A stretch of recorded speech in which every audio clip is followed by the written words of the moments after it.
I didn't know his name when he saved my life. The charity gala had been beautiful, all champagne flutes and string quartets, women in silk gowns drifting through the marble hall like expensive ghosts. I'd come with my roommate, Clara, who worked for some tech startup that had bought a table. I was nobody, just a graduate student in a borrowed dress, nursing sparkling water and pretending I belonged. The chandeliers caught the light like frozen stars. I remembered thinking how peaceful it all seemed. Then the shot rang out. Not like in movies, no dramatic echo. Just a sharp crack that made the violins screech to a halt. A woman screamed. Glass shattered somewhere behind me. My body locked up, every muscle forgetting how to move. That's when I felt his hand. It closed around my wrist, not rough, but absolute, unyielding. I turned and saw him for the first time. Tall, dark suit that probably cost more than my tuition, and eyes that didn't look at me so much as through me, assessing something I couldn't name. "Don't move," he said. His voice was low, barely above a whisper, but it cut through the rising chaos like a blade. "What?" "Someone just tried to kill a man 3 feet behind you." His grip tightened, pulling me backward into his chest. I felt the solid wall of him, smelled something expensive, cedar and smoke. "You're in danger." My heart hammered. Around us, people were starting to scatter. Security guards rushing toward the east entrance. Another crack, another gunshot, and this time I saw the marble column beside us explode in a spray of white dust. His arm came around my waist, and suddenly I was moving, being pulled through the crowd with purposeful speed. I stumbled in my heels, but he didn't let me fall. "Wait, my friend. She's fine." She left through the kitchen. He navigated us toward a side corridor I hadn't noticed before, away from the main exits where everyone else was flooding. The shooter's still inside. Main doors are a kill zone. "How do you—" He stopped abruptly, pulling me into an alcove behind a marble statue. His body caged mine against the cold wall, and I felt his breath against my hair, not panicked, perfectly controlled. "Be quiet," he whispered. I obeyed. I didn't understand why, but every instinct told me this man knew exactly what he was doing. Footsteps pounded past us, heavy boots, urgent voices speaking rapid Italian. I held my breath until my lungs burned.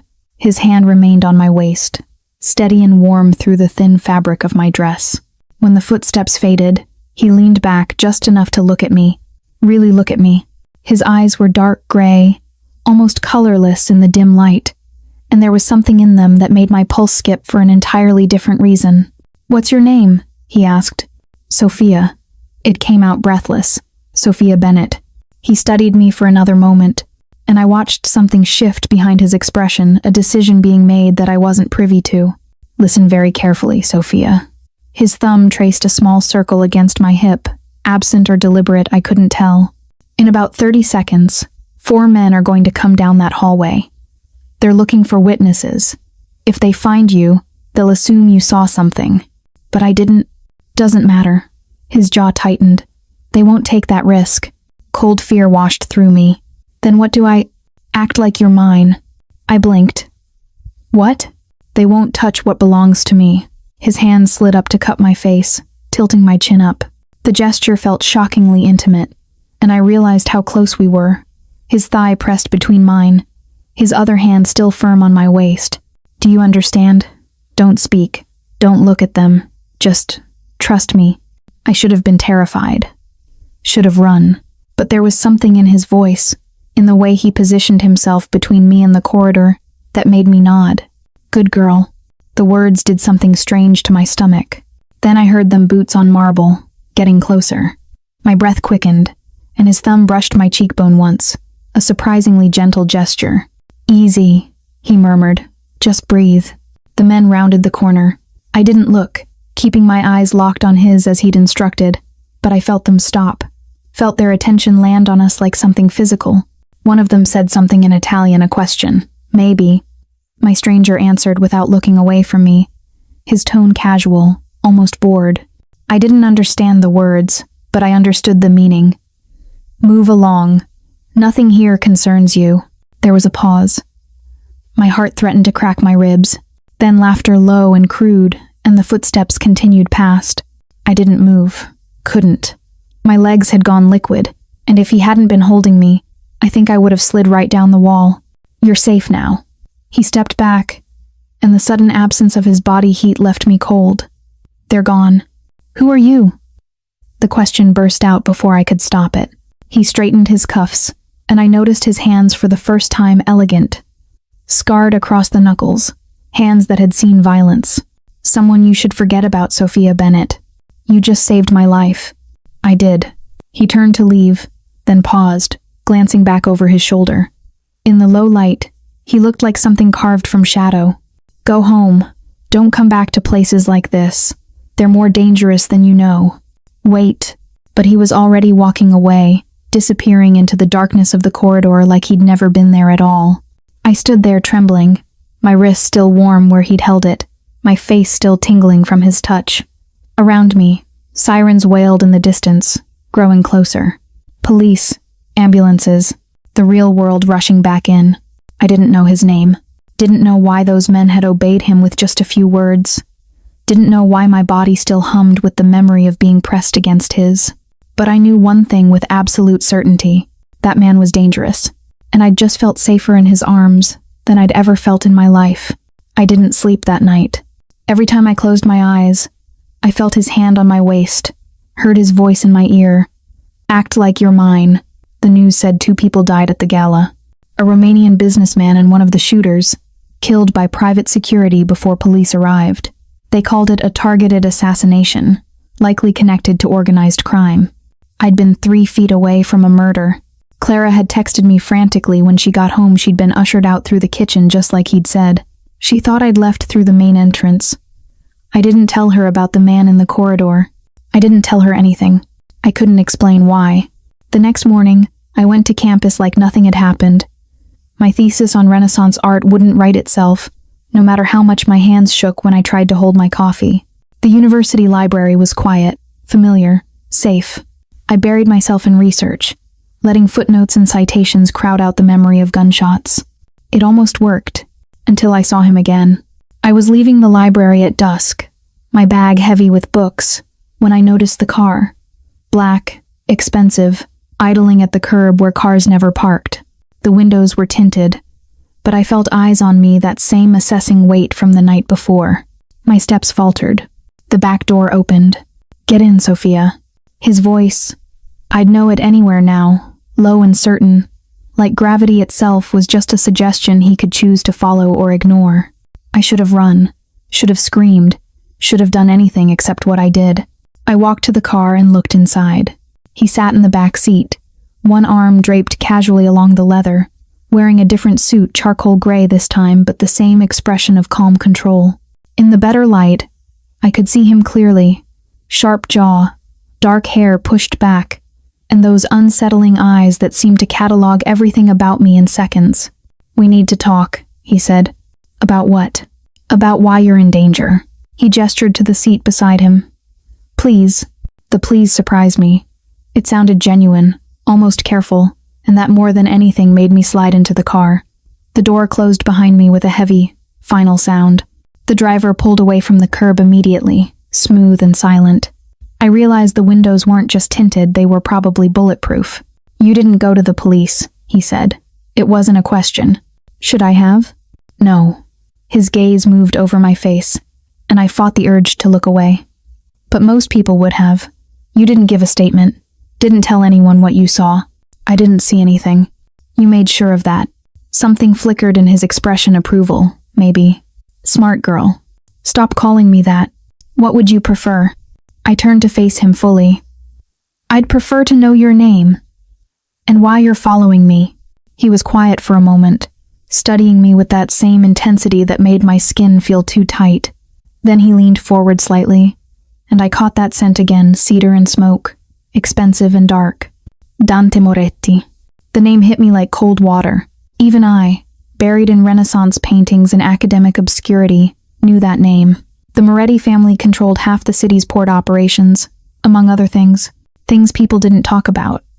Things that involved men in dark suits and bodies that disappeared. Oh God, I whispered. You understand now. I did. Too well. You're them.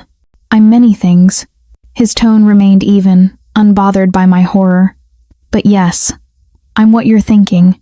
Then why? I pressed back against the door, suddenly very aware of how small the car was. Because you were seen with me. He said it simply, like it explained everything. The men who came down that corridor, they work for the Volkov family. Russian operations. They're the ones who ordered the hit last night. I don't understand what that has to do with. They saw us together, Sophia. They saw me protect you, which means they think you matter to me. His jaw tightened, the first crack in his control. Which means you're now a target. The world tilted. What? Anyone connected to me is leverage. That's how this world works. He turned to look out the window, and I saw his reflection in the glass-hard lines. No softness anywhere. I've already had 3 reports of surveillance on your apartment. They're waiting to see if I come back for you. But you won't. My voice sounded desperate. Right? You'll just tell them I'm nobody, that it was a mistake. He turned back to me, and something in his eyes made my breath catch. I could do that, he said quietly. I could put out word that you mean nothing, that you were just a convenient shield. They'd probably believe it. Hope fluttered. Then, but there's a man named Alexei Volkov who doesn't take chances. He lost his brother last night in that shooting, the target who died. Dante's voice dropped lower. He'll want to hurt everyone involved. And if there's even a chance you matter to me. He didn't finish. He didn't have to. I felt sick. So what happens now? Now? He reached into his jacket, and I tensed. But he only pulled out a phone, sleek, black, probably untraceable. He typed something, then set it on the seat between us. Now you have 2 choices, which are 1.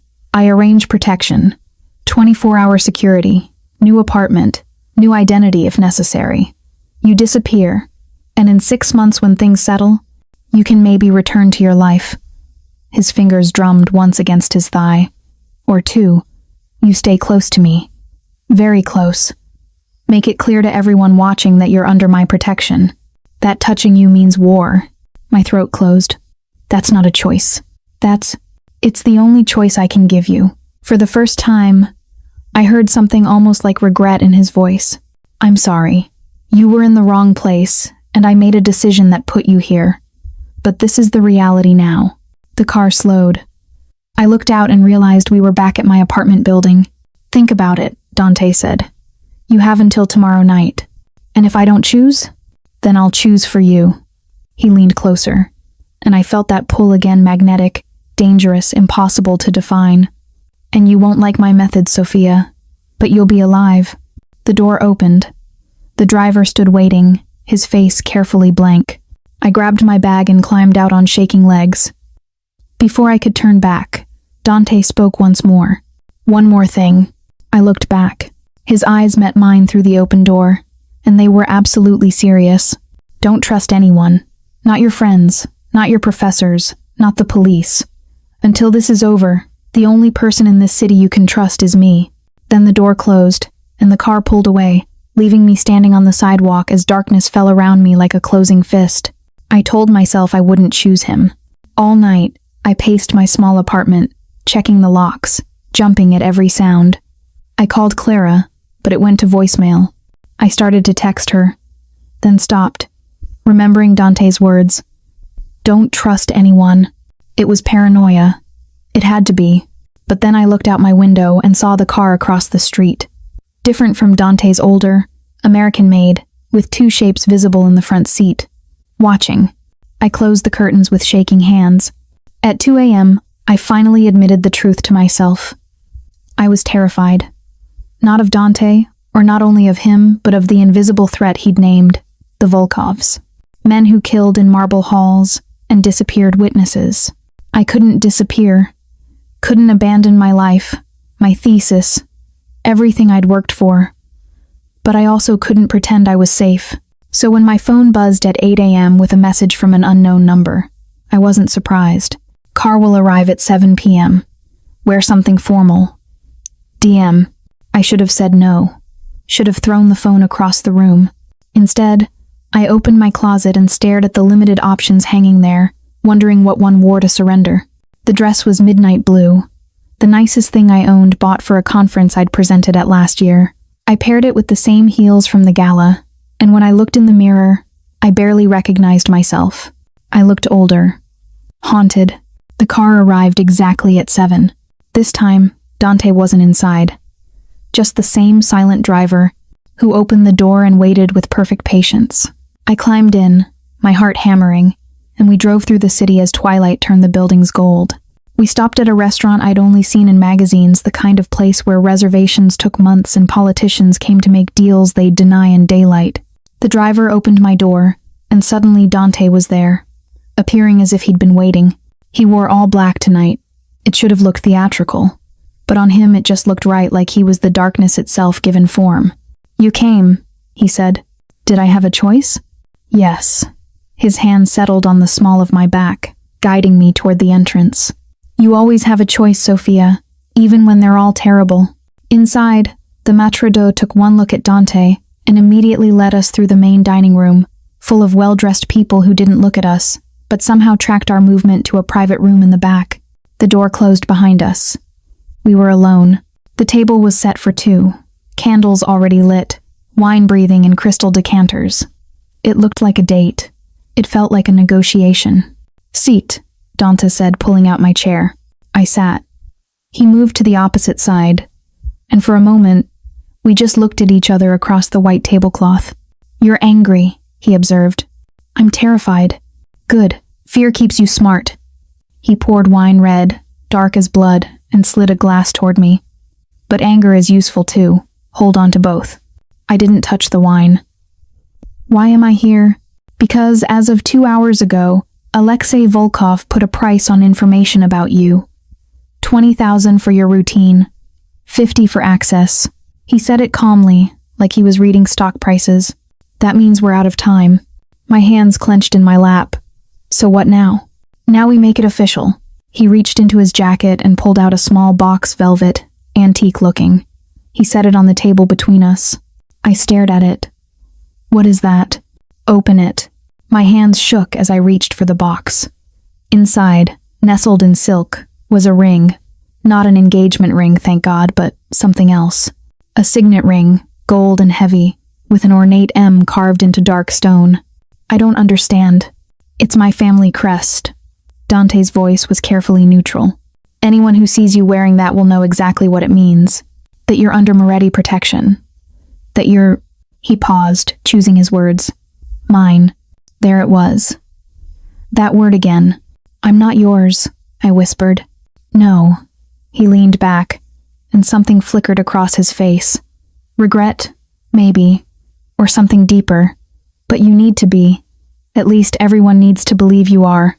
For how long? Until the Volkovs back down. Until they find a bigger problem. Until you stop being useful as leverage." He turned his wine glass, watching the light catch in the liquid. "Could be weeks. Could be months. And what does it mean?" I forced myself to ask.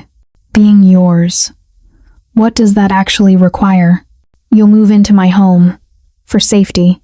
My stomach dropped. "I can't." "You'll attend events with me, be seen, play the role." He continued as if I hadn't spoken. "In public, you'll act, invested, comfortable, like you chose this. And in private?" His eyes met mine, and I saw something there I couldn't name. "In private, you're free. I won't touch you, won't demand anything you don't offer." His jaw tightened. "I'm not a good man, Sophia, but I'm not that kind of monster." The relief was dizzying, but underneath it, something else twisted, something I didn't want to examine. "Why are you doing this?" I asked. "You could just let them have me, one graduate student. Why would you risk starting a war?" He was quiet for a long moment, studying me with that intensity that made me feel transparent. "Because you were innocent," he finally said. "You didn't choose this world, didn't ask to be in that hallway." His fingers drummed once against the table. "And because I made a choice that put you in danger, that makes you my responsibility." "I'm not a responsibility." "Then what are you?" I didn't have an answer. A knock at the door interrupted us. Staff entered with food, beautiful, elaborate dishes I barely saw. They arranged everything with silent efficiency and disappeared again. Dante picked up his fork. "Eat. You'll need your strength." "For what?" "Tomorrow night, there's a meeting. Neutral ground, all the major families. The The Volkovs will be there. He cut into something that might have been steak. You'll come with me. Wear the ring. Let them see. Horror washed through me. You want me to walk into a room full of... You'll be safe. I promise.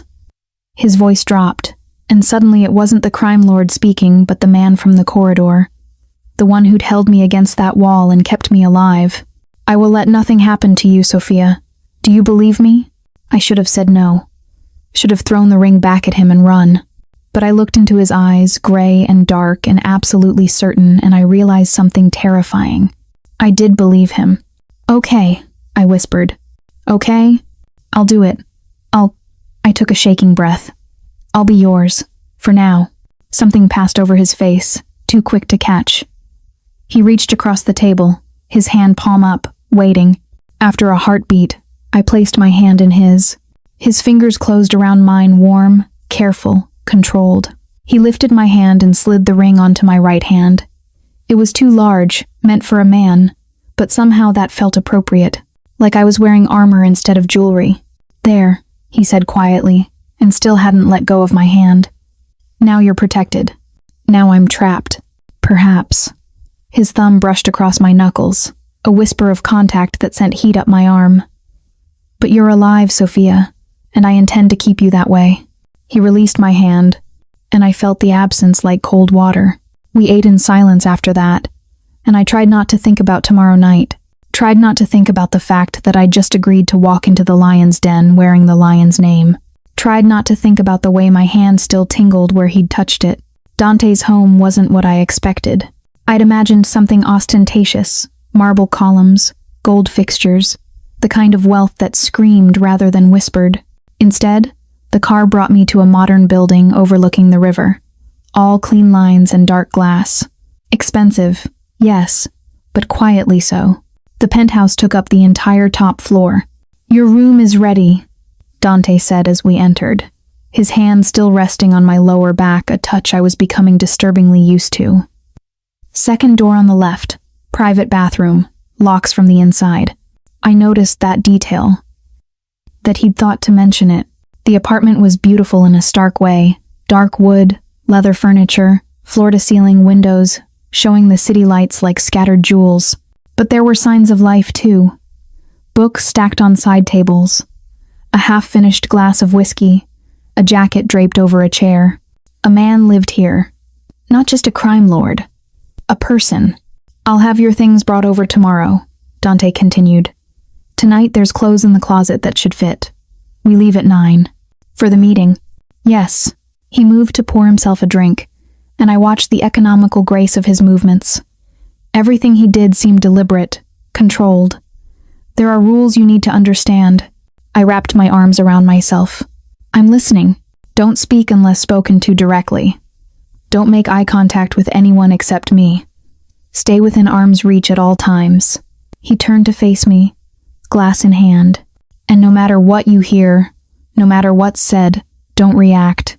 Can you do that? I don't know. Yes or no, Sophia? The sharpness in his voice made me straighten. Yes. Good. He took a drink, and I watched his throat work. These men are dangerous. More dangerous than you can imagine.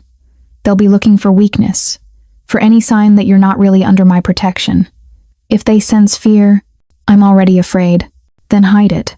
He set down the glass and crossed to me. And suddenly he was close, invading my space in a way that should have felt threatening but somehow didn't. When you're in that room, you're not a graduate student. You're not innocent. You're mine, and that makes you untouchable. Remember that. I tilted my head back to meet his eyes. How do I act like that? Like I belong in your world. His hand came up, and I thought he might touch my face, but he stopped just short, his fingers hovering near my cheek. You look at me, he said quietly. Like you're looking at me now. Like you're not afraid. Like you chose this. But I didn't choose. They don't know that. His hand dropped. No one knows that except us. The dress he'd provided was black and elegant, fitted in ways my own clothes never were. It made me look sophisticated, dangerous, even. I barely recognized myself in the mirror. The ring sat heavy on my finger. At 9 exactly, Dante knocked. When I opened the door, I found him in a 3-piece suit, dark and perfectly tailored. He looked like power itself. His eyes traveled over me, and something flickered in their depths. "Perfect," he said. We drove in silence. I watched the city pass, wondering if this was the last night I'd see it, wondering if I'd made a fatal mistake trusting a man whose business was violence. The meeting was held in a warehouse by the docks, which seemed cliché until we arrived, and I realized this was no abandoned building. Inside, it had been transformed into something elegant.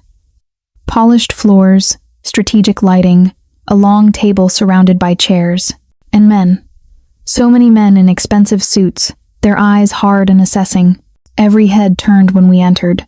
Dante's hand found mine, his fingers lacing through mine with possessive certainty. I felt the ring press between our palms. "Gentlemen," he said, his voice carrying easily through the space. "Thank you for accommodating my request." An older man at the head of the table, silver-haired, cold-eyed, smiled without warmth. "We were curious about your guest, Moretti. You don't usually bring companions to these discussions. This is Sophia." Dante pulled out a chair for me, and I sat, feeling every eye on me like a physical touch. "She's under my protection. I wanted to make that clear." Murmurs rippled through the room. I kept my eyes down, remembering his instructions. Then another voice, accented and sharp. "Protection. Is that what we're calling it?" I looked up without thinking and met cold blue eyes. The man was younger than most here, blonde, with a smile that made my skin crawl. Alexei Volkov. I knew without being told. "Careful, Alexei." Dante's voice dropped to something dangerous. "Choose your next words wisely." "I'm simply curious." Alexei leaned back in his chair, still smiling. "You kill my brother, then appear with a pretty little thing on your arm. It seems convenient. Your brother tried to kill Constantine at a public event. He failed. My men defended a client." Dante's hand settled on my shoulder. A clear claim. "This discussion was settled last week. Why are we here?" "Because of her." Alexei's eyes moved over me, and I fought not to flinch. "You've been asking questions, having her watched, protected. That's not nothing, Dante. That's leverage you're showing us." "She's not leverage. She's mine." There it was again. The word that seemed to carry weight in this world. "Then prove it," Alexei said softly. Silence fell. I felt Dante's hand tighten on my shoulder. "Excuse me?" "You heard me." Alexei's smile widened. "If she's truly yours, if this isn't some play, then prove it. Make her worth the risk of conflict." The air itself seemed to thicken. I didn't understand what he was asking, but I felt the danger radiating from Dante like heat. "That's enough." The silver-haired man, the mediator, I realized, cut in sharply. This meeting was called for peace, not provocation. "Of course." Alexei didn't look away from me. "My apologies. I'm simply protective of my interests, as I'm sure Moretti understands." The meeting continued, but I barely heard it. Legal talk, territory negotiations, numbers and names that meant nothing to me. I focused on breathing, on keeping my face neutral, on not trembling under the weight of hostile eyes. Dante's hand never left my shoulder. It felt like hours before the silver-haired man called an end. People stood, shaking hands with terse formality. Alexei approached us last. "A pleasure to meet you, Sophia," he said, extending his hand. I looked at Dante. He gave the smallest nod. I shook Alexei's hand. His grip was cold. "You're very brave," Alexei murmured. "Or very foolish. I haven't decided which." "She's neither." Dante's voice cut between us. "She's protected. Remember that." "Oh, I will." Alexei released my hand. "I'll remember everything about tonight." Then he was gone, and Dante was guiding me toward the exit, his body angled between me and the room like a shield. We didn't speak until we were in the car, the warehouse disappearing behind us. "You did well," Dante said finally. I was shaking. I hadn't realized until I tried to clasp my hands and found them trembling uncontrollably. "Hey." His voice softened. "Sophia, look at me." I turned and found him closer than before, his eyes searching my face. "You're safe. It's over. He wants to hurt me." The words tumbled out. "That man, Alexei, he wants. He can't touch you." Dante's hand cupped my face, forcing me to focus on him instead of the panic rising in my chest. I won't let him. Do you hear me? I won't let anyone hurt you. You can't promise that. Yes, he said, and his thumb brushed away a tear I hadn't realized had fallen. I can, and looking into his eyes so certain, so absolutely sure I almost believed him. Almost. Living with Dante was strange. He was gone most days business, he said, though I knew better than to ask what kind. I spent my time in the guest room he'd given me, trying to work on my thesis, trying to pretend my life hadn't been completely derailed, but I was always aware of him. Even when he wasn't there, the apartment held traces of him everywhere. The scent of his cologne lingering in the hallway, the sound of his voice when he took calls in his office, the quiet efficiency of his movements when he was home. He was careful with me, kept his distance, never entered my room, barely touched me except when necessary for appearances. It should have made me feel safer. Instead, I felt something else, something unsettling. On the fourth night, I couldn't sleep. I wandered out to the living room at 2 a.m. and found him there, sitting in the dark with a glass of whiskey, staring out at the city lights. "Did I wake you?" he asked without turning. "No, I hesitated in the doorway. "Can't sleep." "Neither can I. I should have gone back to bed." Instead, I moved closer, drawn by something I couldn't name. I sat on the opposite end of the couch, keeping distance between us. "Do you ever sleep?" I asked. "Rarely." He took a drink. "My world doesn't allow for much rest." "That sounds exhausting." "It is." He finally looked at me, and in the darkness, his face seemed younger, more human. "But it's the life I chose." "Did you choose it?" His laugh was bitter. "No, I was born into it. My father's world. His sins became mine before I was old enough to understand what that meant." He turned the glass in his hands. "But I could have walked away. Others have. I stayed. Why? Because I'm good at it. Simple, honest. And because someone has to hold the lines. Keep the peace. Make sure the violence stays contained." He glanced at me. "You think I'm a monster?" It wasn't a question, but I answered anyway. "I don't know what you are. That's probably wise." We sat in silence for a while. Outside, the city breathed and moved. Thousands of lives unaware of this moment. This strange intimacy. "Tell me something true," Dante said suddenly. I blinked. "What?" "About you. About your life before." He shifted to face me more directly. "Something real. I've upended your entire existence, and I barely know you. What do you want to know?" "Anything. Everything." His eyes caught the light. "Who is Sophia Bennett when she's not playing the part I forced on her?" I shouldn't have answered. Should have kept my walls up. But something about the darkness, the hour, the weariness in his voice made me honest. "I wanted to be an art restorer," I said quietly. "Work in museums, bring old paintings back to life. My thesis is on techniques of the Renaissance masters, how they layered paint, built color from shadows." I smiled despite myself. "It's boring to most people." "It's not boring. You're just being polite." "I'm never polite." He set down his glass. "Tell me more." So I did. I told him about growing up in a small town, about the first time I saw a Caravaggio and felt my whole world shift, about the scholarship that brought me to the city, the tiny apartment I shared with Clara, the quiet life I'd built from nothing. He listened like it mattered. Like I mattered. "You had a good life," he said when I finished. "I did. I'm sorry I took it from you." The apology surprised me.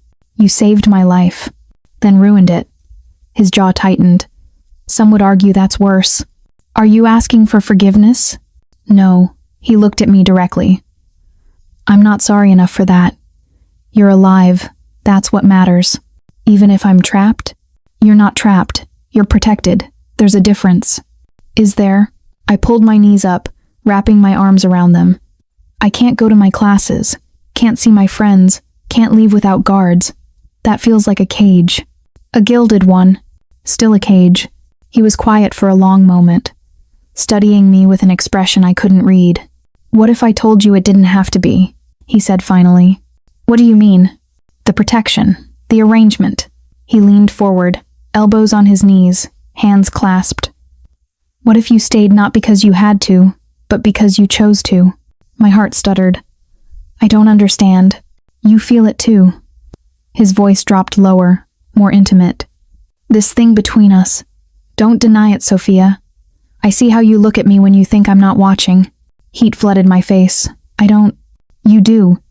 He shifted closer, and suddenly the space between us felt charged. And I look at you the same way, like you're something I shouldn't want but can't help wanting. I should have moved away, should have stood up, walked back to my room, preserved the careful distance we'd maintained. But I didn't. This is insane, I whispered. Yes, you're dangerous. Yes, I should be afraid of you. You should be. His hand came up, and this time he didn't stop before touching my face. His fingers traced my cheekbone, feather-light, devastating. But you're not. Are you? I wasn't. That was the terrifying truth. I should have been running, should have been screaming, but instead I was leaning into his touch like it was sunlight and I'd been cold for years. Dante, I breathed. Tell me to stop. His thumb brushed my lower lip. Tell me you don't want this, and I'll walk away. I'll keep my promise. You'll be safe and untouched and free. But I didn't say it, couldn't say it, because I realized with sudden, terrifying clarity that I didn't want him to stop.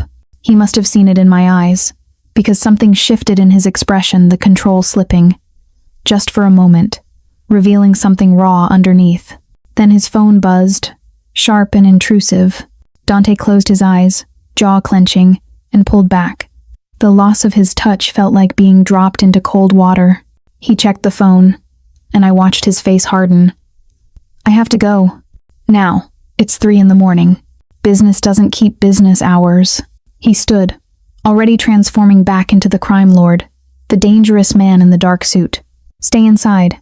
Don't open the door for anyone. Where are you going? He looked at me one last time, and in his eyes I saw something that might have been regret or hunger. Or both. Somewhere you can't follow, he said. Then he was gone, and I was alone in the darkness, my face still tingling where he'd touched me, my heart racing with something that definitely wasn't fear. I didn't see Dante for 2 days after that night. His guards told me he was handling a situation, that I was safe, that I should continue as normal. But nothing about this was normal. I tried to work on my thesis, tried to focus on color theory and paint composition, but my mind kept drifting back to that moment on the couch, to the way he'd touched my face, to the question he'd left hanging between us. What if you stayed because you chose to? On the 3rd morning, I woke to find him in the kitchen. He looked exhausted still in yesterday's clothes, tie loosened, dark circles under his eyes. There was blood on his sleeve. I stopped in the doorway. Are you hurt? It's not mine. He poured coffee with steady hands. Don't worry. That's not reassuring. It wasn't meant to be. He turned to face me, and I saw the weight he carried, whatever he'd been doing for the past 2 days, sat heavy in his eyes. I need you to attend something with me tonight. Another meeting? A wedding. He took a long drink of coffee. My cousin's. It's expected that I bring you. Why? Because half the city's underworld will be there, including the Volkovs. And after the other night, your absence would look like weakness. His gaze held mine. Can you handle it? I wanted to say no, wanted to hide in my room and pretend this world didn't exist, but I thought about his hand on my face, about the way he looked at me like I was something precious and dangerous at once. Yes, I said, I can handle it.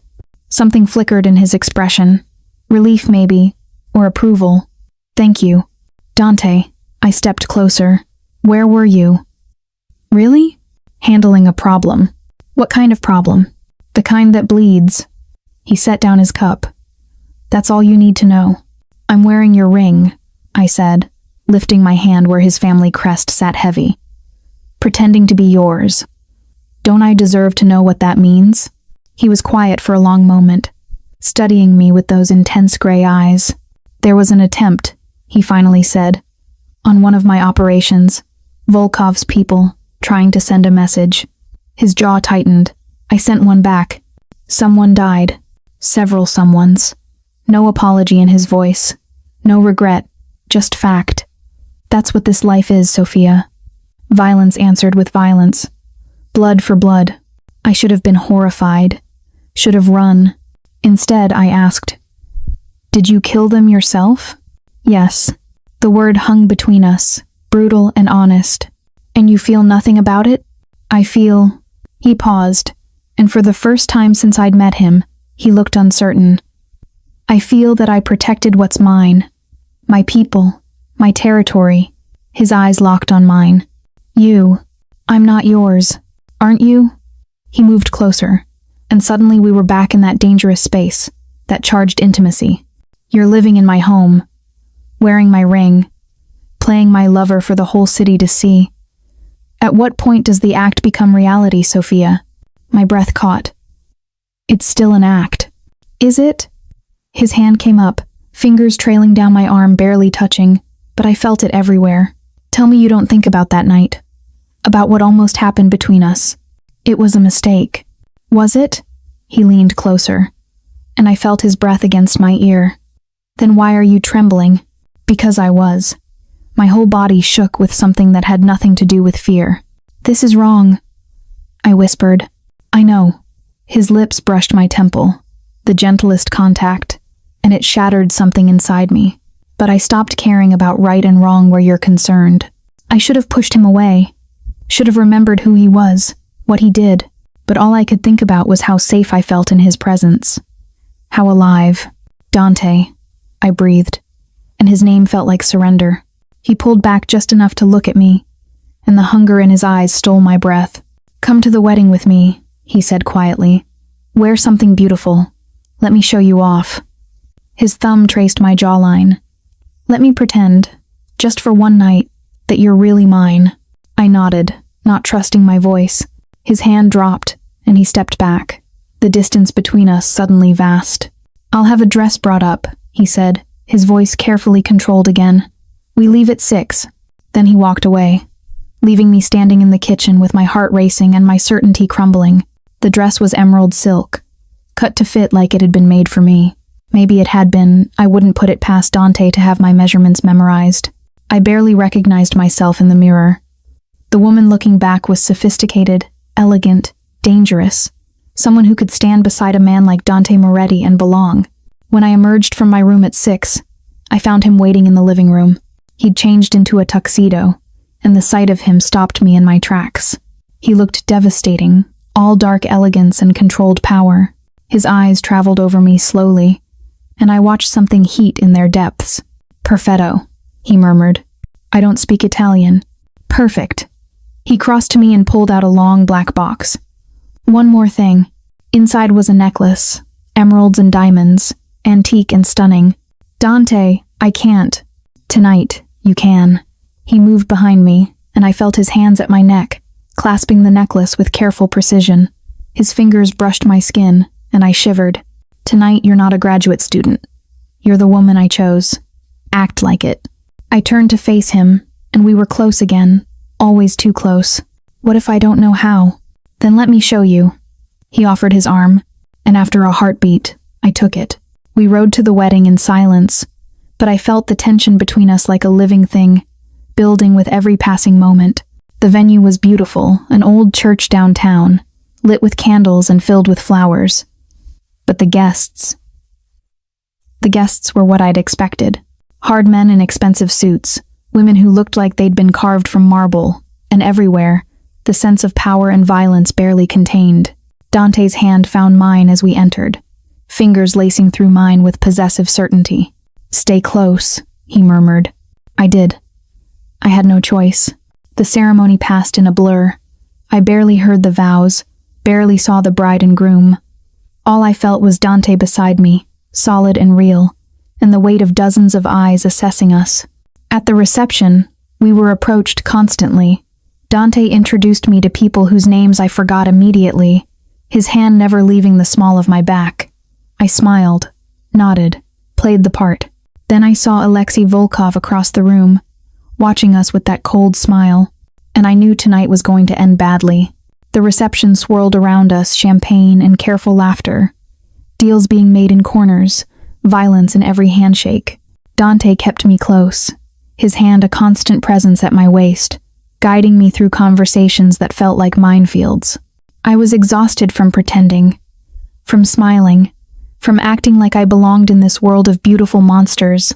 "You're doing well," Dante murmured during a rare moment alone. We stood near the windows, overlooking the city lights below. "I'm terrified." "I know." His thumb traced small circles against my hip. Absent or deliberate, I couldn't tell. "But no one else can see it. You're convincing." "Maybe I'm convincing myself too." He looked at me then. Really looked. And I saw the question in his eyes. The same one from that night. What if this became real? Before I could answer, before I could even think, Alexei appeared. "Moretti. Miss Bennett." He held a champagne flute, smiling like a shark. "Enjoying the celebration?" "Very much." Dante's hand tightened on my waist. "Was there something you needed, Volkov?" "Just curiosity." Alexei's eyes moved to me. "I've been watching you two all evening. You play the devoted couple well. It's not a performance." "No?" Alexei's smile widened. "Then you won't mind if I borrow her for a dance." Every muscle in Dante's body tensed. "I mind very much." "I'm sure you do. But tradition says the guest should dance, and I'd hate to be rude." He extended his hand to me. "Miss Bennett?" I looked at Dante, silently pleading for him to refuse, to pull me away, to do anything but what he did. He nodded. "Once." "Permissive. One dance," Dante said, his voice deadly quiet. "I'll be watching." Alexei's hand closed around mine cold where Dante's was warm, and he led me to the dance floor. The music was slow, romantic, completely at odds with the fear coursing through me. "You're trembling," Alexei observed as we began to move. "You make me nervous." "Good. You should be nervous." His hand settled on my waist. Too low, too familiar. "You're playing a dangerous game, little girl." "I'm not playing anything." "No?" He leaned closer, his breath cold against my ear. "Then you really believe Dante Moretti cares about you? That you're more than a convenient shield?" "Let me go." "In a moment. First, I want you to understand something." His grip tightened, just short of painful. "Men like Dante don't love. We possess. We control. We use. And when you're no longer useful..." His smile was terrible.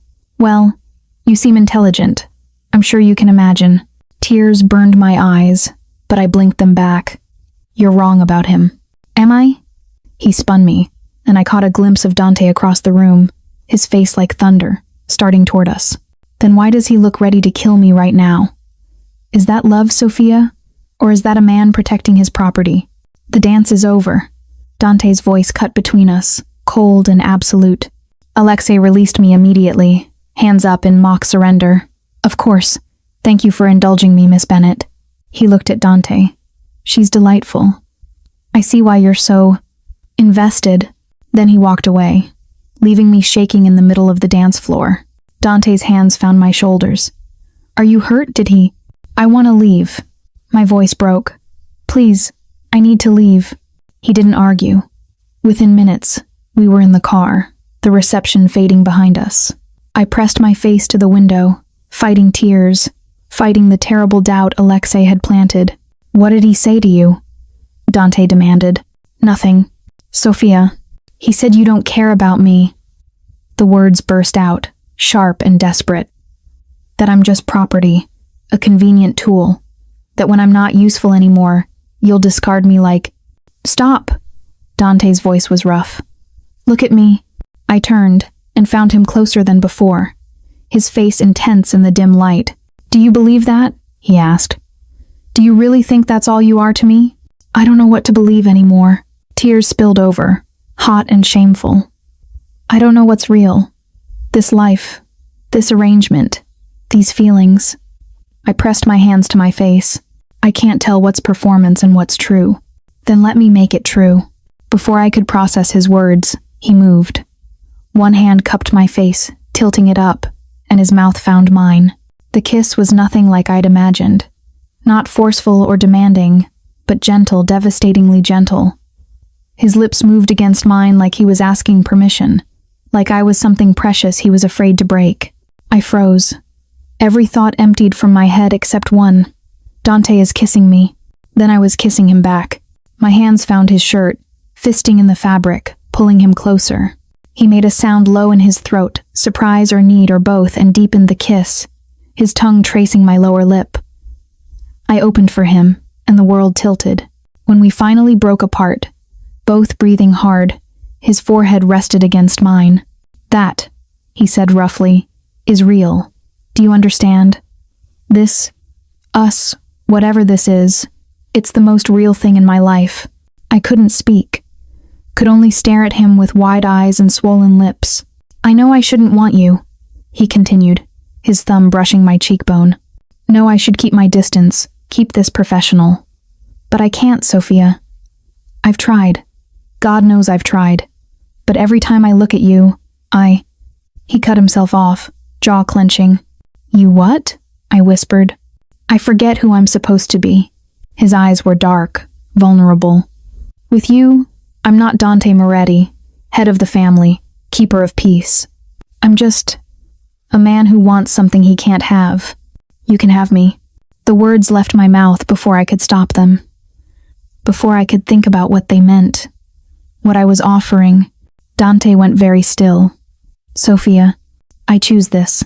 My voice shook, but I meant it. Not because I'm scared, not because I'm trapped, because I want to. Because you make me feel, I struggled for words, safe and terrified and alive all at once. "Do you understand what you're saying?" "Yes. Once we cross this line, there's no going back." His hand slid into my hair, tilting my head back. "I won't be able to let you go. Won't be able to pretend this is just protection. You'll be mine, Sophia. Really mine. I know. And you want that?" Instead of answering, I kissed him. This time, there was no gentleness, no hesitation. His control snapped, and suddenly I was being pulled onto his lap, his hands everywhere, his mouth claiming mine with desperate hunger. I'd never been kissed like this, never been touched like I was air, and he was drowning. It should have frightened me, the intensity, the possessiveness, the way he held me like I might disappear. Instead, I felt powerful, wanted, real. "Dante." I breathed against his mouth. "We're almost home." His voice was wrecked. "Can you wait? Or do I tell my driver to keep driving until I've had you in the back of this car?" Heat flooded through me. "Home," I managed. He kissed me again, slower this time, thorough, like he was memorizing the taste of me. "Home," he agreed. The drive was torture. We couldn't stop touching small contacts that promised more, that built the tension until I thought I might combust. His thumb traced my wrist. My fingers traced his jaw. Every brush of contact felt electric. When we finally arrived at his building, I barely remembered the elevator ride, barely remembered him unlocking the door.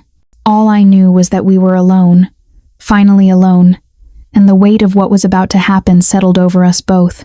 Dante cupped my face in both hands, his eyes searching mine one last time. "Are you sure?" he asked. I answered by taking his hand and leading him toward his bedroom. Some choices, I was learning, couldn't be unmade, but I was tired of being careful, tired of being safe. For once in my life, I wanted to be reckless. I wanted to be his. I woke to sunlight and the weight of Dante's arm across my waist. For a moment, I lay still, processing. The room was unfamiliar, his bedroom, I realized.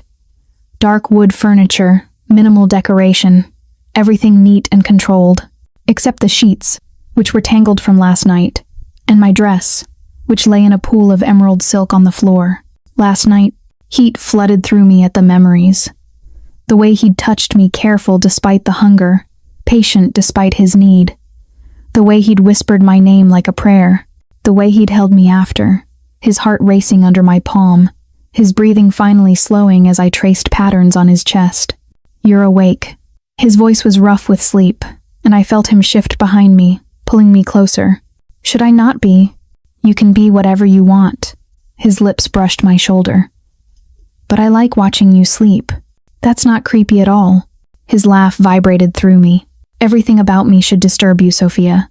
The fact that it doesn't worries me." I turned in his arms to face him. In the morning light, he looked younger, hair mussed, defenses down. Just a man instead of a monster. "Do you regret it?" I asked quietly. "No," His hand cupped my face. Do you? I should, but you don't. No. I traced his jaw, feeling the stubble rough under my fingers. I don't. He kissed me then, slow and thorough, and I felt myself melting into him again. But before it could deepen, his phone buzzed on the nightstand. He ignored it. It buzzed again, and again. Answer it, I murmured against his mouth. It can wait. Dante. He sighed and reached for the phone, keeping his other arm around me. He checked the screen, and I watched his expression shudder. What is it? Stay here. He was already moving, sliding out of bed and reaching for his clothes with efficient speed. Don't leave the apartment. Fear spiked. What's happening? I don't know yet. He pulled on his pants, and I saw the holster he strapped on next. The gun suddenly very real and very present, but I need to handle it. I sat up, pulling the sheet around me. Is it the Volkovs? Probably. He crossed back to the bed and kissed me hard and quick. I'll be back soon, I promise. Then he was gone, and I was alone in his bed, wearing his scent and feeling cold despite the sunlight. Hours passed. I showered, dressed in my own clothes, tried to work. But concentration was impossible. Every sound made me jump. Every minute that passed wounded my anxiety tighter. It was nearly noon when I heard the front door open. I rushed out of my room and stopped dead. Dante stood in the entryway, and he was covered in blood. His shirt was torn, his face bruised, and there was a cut above his eye that was still bleeding.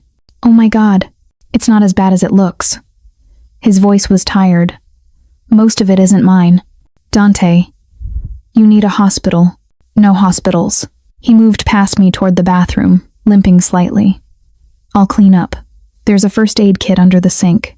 I followed him, my hands shaking. What happened? The Volkovs made a move. He started peeling off his ruined shirt, and I saw the bruises blooming across his ribs, the cuts that needed stitches. They hit one of my warehouses, killed 3 of my men. And you went there. I had to. He met my eyes in the mirror. They were my men. My responsibility. You could have been killed, but I wasn't. He turned on the water, washing blood from his hands with methodical precision. I sent a message. This ends now, or it escalates to full war. I watched him clean his wounds with steady hands, like he'd done this 100 times before. Maybe he had. Let me help, I said quietly. Sophia, please. He hesitated, then nodded. I found the first aid kit and made him sit on the closed toilet. Up close, the damage was worse, but I forced my hands to stay steady as I cleaned the cut on his face, applied butterfly bandages, checked his ribs for breaks. You're good at this, he observed. I had a clumsy brother. I didn't mention that my brother had died 3 years ago. Some things were too painful even now. Stay still. He obeyed, watching me with an intensity that made my hands shake. Why are you still here? He asked suddenly. I paused. What? After last night, you could have run. Should have run. This, he gestured to his injuries. This is my life, Sophia. Violence, blood, danger. Why haven't you left? I met his eyes. Because I choose this. Choose you. I thought I made that clear. Even now, seeing what I really am, I leaned forward and kissed him gently, carefully avoiding his split lip. Especially now, I whispered. Something broke in his expression. His arms came around me, pulling me onto his lap despite his injuries, holding me like I was the only solid thing in a shifting world. I don't deserve you, he said into my hair. Probably not. His laugh was pained. Thank you for your honesty. We sat like that for a long moment, just holding each other. Then his phone rang again. He answered without letting me go. What? I couldn't hear the other side, but I watched Dante's face harden. When? A pause. Are you certain? Another pause. No, I'll handle it myself. He hung up and met my eyes. Alexei Volkov has requested a meeting. Just him and me. Neutral ground. His jaw tightened. He wants to negotiate peace. That's good, right? Or it's a trap. He helped me stand, then stood himself, wincing. Either way, I have to go. Not like this. You're hurt. I'm fine. You're not. Sophia. He cupped my face. and his eyes were absolutely serious. I have to end this. For my people. For you. I can't keep you safe while we're at war.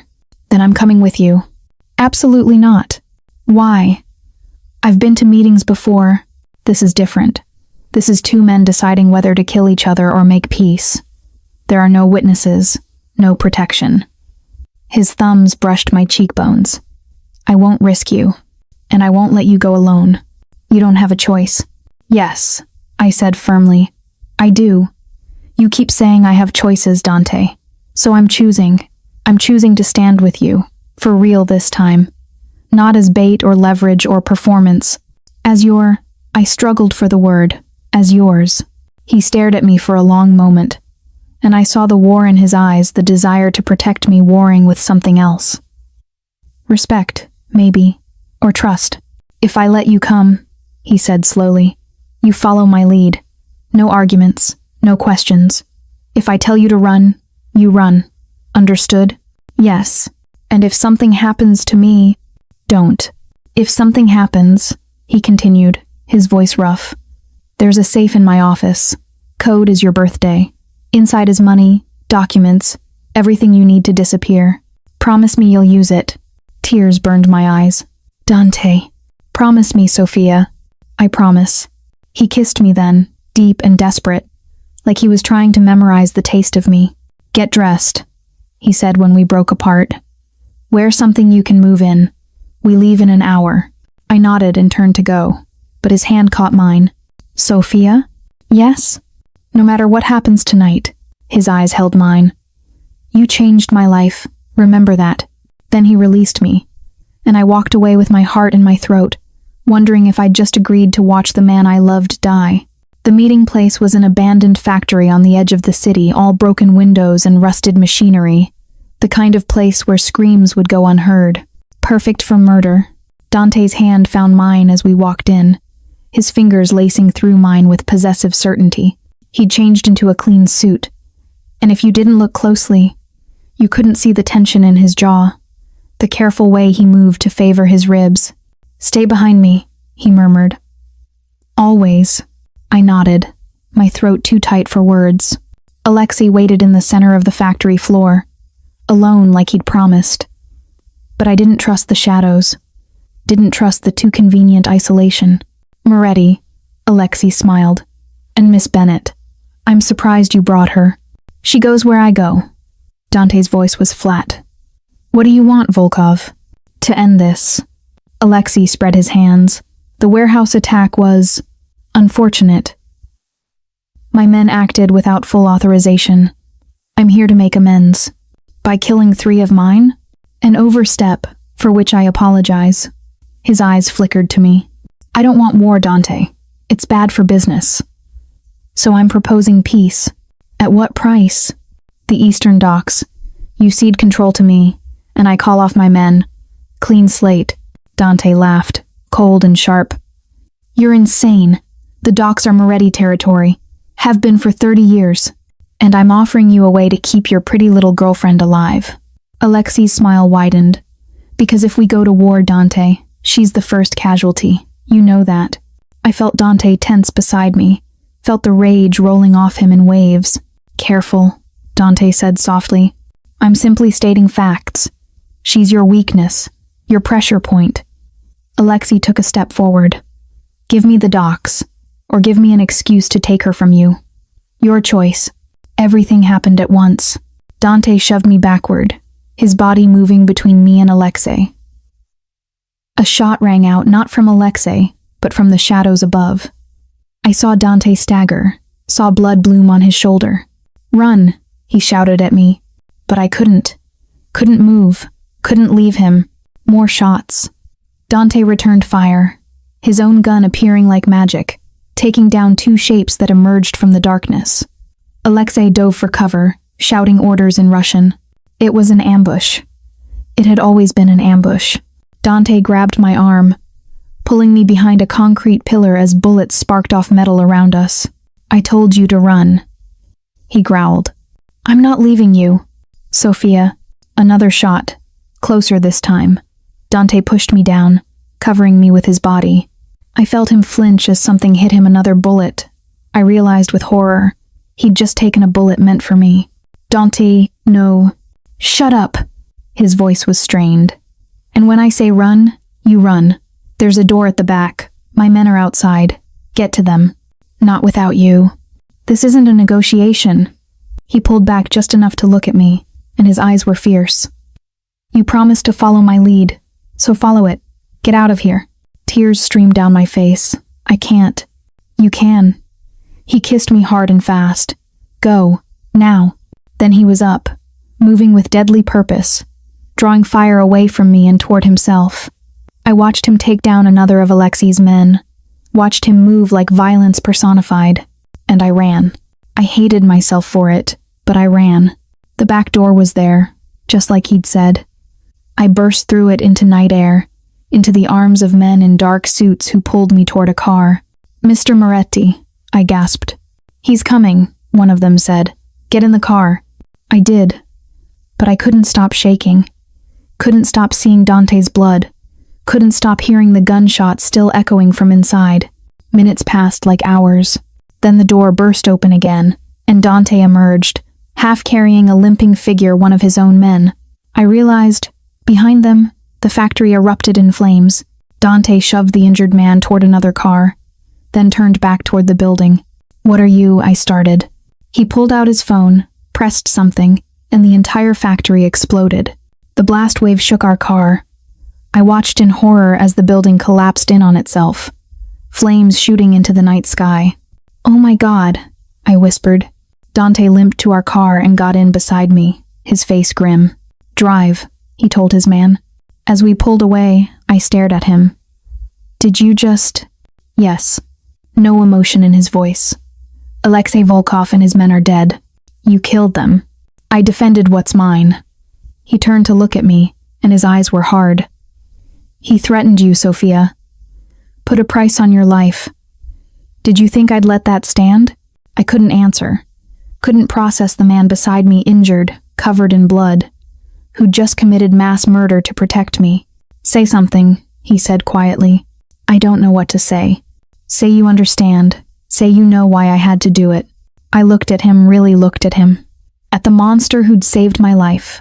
The killer who held me like I was precious. The man who'd just burned down a building to keep me safe. I understand, I whispered. And the terrible thing was, I did. His hand found mine, blood-slicked and trembling. I'm sorry, he said. Sorry you had to see that. Sorry you're part of this world. Sorry I'm not good enough for you. Stop, I squeezed his hand. Just stop. I chose this. Chose you. All of you. Even this. Something broke in his expression. He pulled me against him despite his injuries, holding me tight. I love you, he said into my hair. God help me. I love you. The words should have terrified me. Instead, they felt like coming home. I love you too, I whispered back, and surrounded by blood and violence and the smell of smoke, I meant it. We went straight to his personal doctor, a man who asked no questions and stitched Dante's wounds with practiced efficiency. 2 bullets removed, 1 through and through, bruises and cuts catalogued and treated. I sat beside him the whole time, holding his hand. When it was over, we went home. Dawn was breaking as we entered the apartment, and we were both exhausted, wrung out, barely standing. But we made it to his bedroom, made it to his bed, and as I curled against him, careful of his injuries, listening to his heartbeat steady and strong, I realized something. I'd crossed a line tonight, watched him kill, watched him burn, and instead of running, I'd stayed. I'd chosen the monster, and the monster had chosen me back. We'll figure this out, Dante murmured against my hair. Whatever comes next, we'll face it together. I nodded, too tired for words. Outside, the city woke to news of a factory explosion. A gang war ended, a territory secured. But inside, in the quiet darkness, there was just us, broken and dangerous and somehow whole. 3 months later, I stood in Dante's office, looking at the painting I'd just restored. It was a Caravaggio reproduction, not the original, but close enough. The university had given me a leave of absence after family emergencies, and I'd use the time to do what I loved, to bring beauty back from darkness. Seemed appropriate for my life now. "It's beautiful," Dante said from the doorway. I turned to find him watching me with that expression I'd come to know, soft, vulnerable. The one he only showed when we were alone. "You paid too much for it." I paid exactly what it was worth. He crossed to me, his movements easier now that his injuries had healed. "Just like you. I'm not something you bought, Dante. No." His arms came around me from behind, his chin resting on my shoulder. "You're something I earned. Maybe, if I'm very lucky." I leaned back against him, feeling safe despite everything I knew about his world, about the violence that still simmered beneath the surface. The Volkovs were gone, but others had taken their place. There were always others. "Regrets?" he asked quietly. "Every day." "Should I apologize?" "No." I turned in his arms to face him. "Because every day, I also choose this. Choose you. That's what love is, isn't it? Choosing someone despite the cost." His kiss was gentle, thorough, tasting of coffee and something darker. "I don't deserve you," he murmured against my mouth. "I know." His laugh vibrated through me. "Thank you for your continued honesty. Someone has to keep you humble." We stood like that for a moment, just holding each other. Outside the windows, the city sprawled, Dante's city, full of his people and his power and his carefully maintained peace. I was part of that now. Part of him. The graduate student and the crime lord, the beauty and the beast, the light and the shadow. It shouldn't have worked, but somehow, impossibly, it did. "I have something for you," Dante said, pulling back. "If it's another ridiculously expensive piece of jewelry, better." He moved to his desk and pulled out an envelope. "Open it." Inside were papers official-looking, dense with legal language. It took me a moment to understand what I was seeing. This is a registered restoration business. In my name. "Your name," he corrected. "Your business. I just provided the startup capital. And the space." He gestured to the room next door, what had been storage, but was now being converted. "You said you wanted to restore art. So restore art." Tears burned my eyes. "Dante, you gave up everything for me, Sophia. Your life, your degree, your safety." His hand cupped my face. "Let me give you something back. Let me help you build something beautiful in all this darkness." I kissed him instead of answering, pouring everything I felt into it, gratitude and love and desperate hope. When we broke apart, he pressed his forehead to mine. "There's something else you should know," he said quietly. My stomach dropped. "What?" "The city council is investigating the factory explosion. They have evidence linking it to me." His jaw tightened. "I might be arrested. Soon." Fear spiked through me. "What? But you, the evidence." "Can be buried. For a price." He pulled back to look at me. "But it might not be enough. There might be a trial. Prison." "No." My voice broke. "No, you can't." "Hey." His thumbs brushed away my tears. "I've survived worse, and I have the best lawyers money can buy. But I need you to understand what might happen. What you might face. I'll face it." I grabbed his shirt, fisting the fabric. "Whatever it is, we face it together. That's what you said. Remember? Together." Something fierce entered his eyes. "You're sure? Even if it means your name dragged through courts? Your face in papers? Everyone knowing who you are and what you are to me?" "I'm sure." He kissed me again, harder this time, desperate. "I don't know what I did to deserve you," he whispered. "Nothing." I smiled through my tears. "That's the point. Love isn't earned, Dante. It's given, and I'm giving you mine." The trial never came. Dante's lawyers and his carefully maintained network of politicians, judges, and strategically placed allies buried the evidence so deep it might as well have never existed. The investigation quietly closed. The Moretti Empire continued, stronger than before. But we both knew. This was only a reprieve, not an ending. There would be other threats, other Volkovs, other prices to pay for the life we'd chosen. Some nights, I woke from nightmares, gunshots, and blood, and Dante's body going still.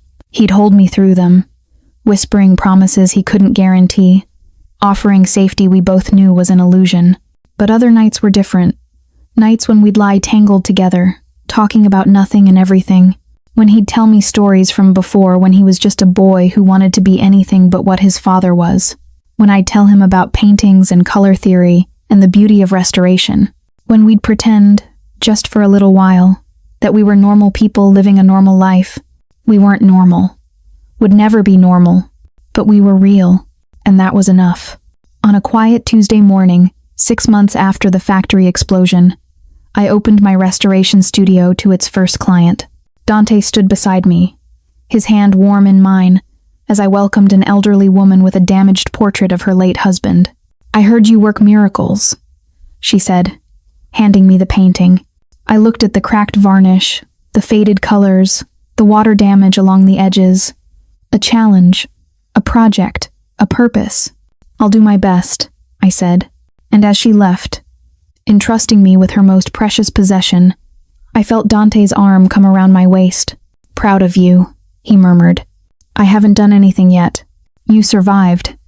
You chose life when you could have chosen safety. You chose me when you should have run." His lips brushed my temple. "That's everything, Sophia." I turned to kiss him properly, there in the doorway of my studio, surrounded by damaged art waiting to be made whole. We were damaged too, I thought. Both of us, cracked and worn and bearing the marks of violence. But maybe that was okay. Maybe some things were more beautiful for being broken and put back together. Maybe some loves were stronger for being forged in fire. I didn't know what the future held. Didn't know if we'd survive the next threat, the next war, the next price his world would demand. But I knew this.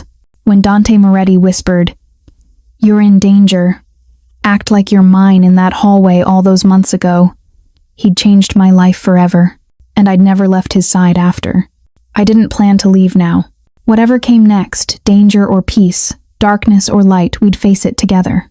The monster and the girl, the shadow and the hope. His, always his.